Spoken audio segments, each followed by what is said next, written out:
Hey everybody, I'm back with another video, this time to help you guys with one of the most common acoustical problems that we run into, and that is reflections. In a parallel structure room like this one, any sound that occurs when it hits a parallel wall, it barely loses any of its sound energy before bouncing back to the listener. We then get sound bouncing off of two walls that are parallel to each other that creates a lot of echo or extra sound that we don't necessarily want to hear. And I'm sure you can hear on the recording, you lose a lot of clarity because of all the echo, and you also end up having a very loud sounding room. The most common thing I see is if someone wants to treat the space that they're recording in, they look first to Amazon, and you get all these ads for egg carton foam strips, which look great, they look legit, but the truth is they will do next to nothing to help with an echo like this. You're basically just throwing your $25 out the window.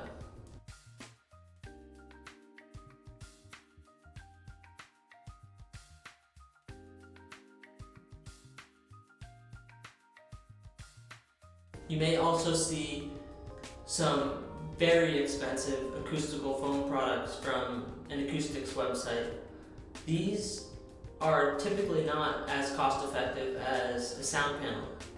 Today I wanted to talk about a solution that may cost a little bit more money up front, but the end result is far from all these other gimmicks and products that may look like the real deal, but will do next to nothing for your sound absorption. Additionally, if you DIY your sound panels, you can end up creating any sort of design, color, shape you want with those panels, and it can also be a creative outlet for you. Alright, so let me break down the cost of these acoustic panels for you. In total, I used 10 2 feet by 4 feet panels, but I have enough materials to make 12. So I'll probably use those other panels to treat some other room in my house. But for this room, I only needed 10, but the numbers will give you 12. So for the fabric, I ordered 10 yards of fabric. It was roughly $80. For the insulation that goes inside the panels, I had to order 2 boxes of 6 and ship to my house. That came out to a total of $169.99, so 170 bucks. The wood frames, I originally intended to make these panels frameless because that was going to save a bit of money, but it ended up not really working too well, so I ended up buying framing. So the framing lumber was $78. I think I got around 17 1x3 by 8 boards, 8 feet, 1 inch by 3 inch.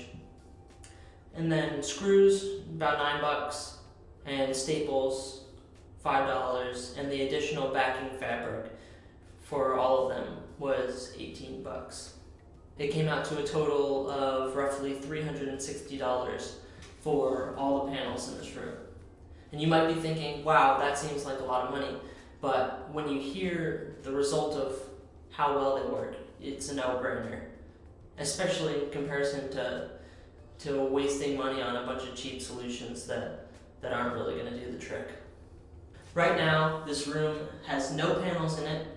It is a parallel structure room, 6 feet long, 5 feet wide, with a 7-foot ceiling.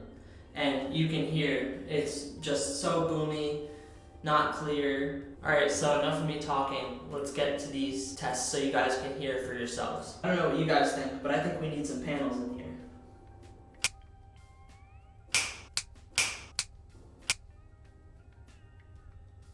As you can already hear, the sound in here is completely transformed. Test, test. Test, test. Test, Test. So as you guys can hear, the room is much drier, clearer. You can hear my voice really well. It encompasses all the frequencies that you'd expect out of normal speech, and it's much drier in here. But I planned for that when I built this room by keeping the flooring hard. So it's a laminate flooring and not carpet. Carpet would make it too dead in here, and the sound would feel very stuffy. It'd be hard to play in here, and you wouldn't get those natural warm frequencies that you're used to out of the vocal and I guess high trumpet range. This really works to maintain that. So we have a balance. We have these panels on the ceiling that are floating. Those capture actually a good amount of the bad reflections that we want. And then on the parallel walls, we have 2 panels each. I also included them on the door, and that, according to any acoustic space calculator, is a little bit overkill, but since we're playing trumpet and trombone in here, I figured we needed that extra amount of absorption to save our ears, basically, because it would be so loud to practice in here, it would not be very fun. I cut these ones a little bit narrower so that they'd fit in the door, and you can open and close it.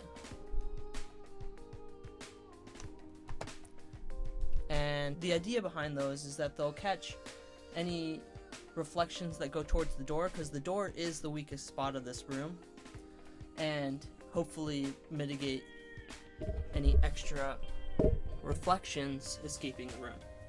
So I'm curious to know what you guys think. Please let me know down in the comments if you'd like any more content about this stuff, acoustics, sound treating for practicing or recording. Let me know, and I'll try and make some more videos for you guys. Thanks so much. Hope you enjoyed.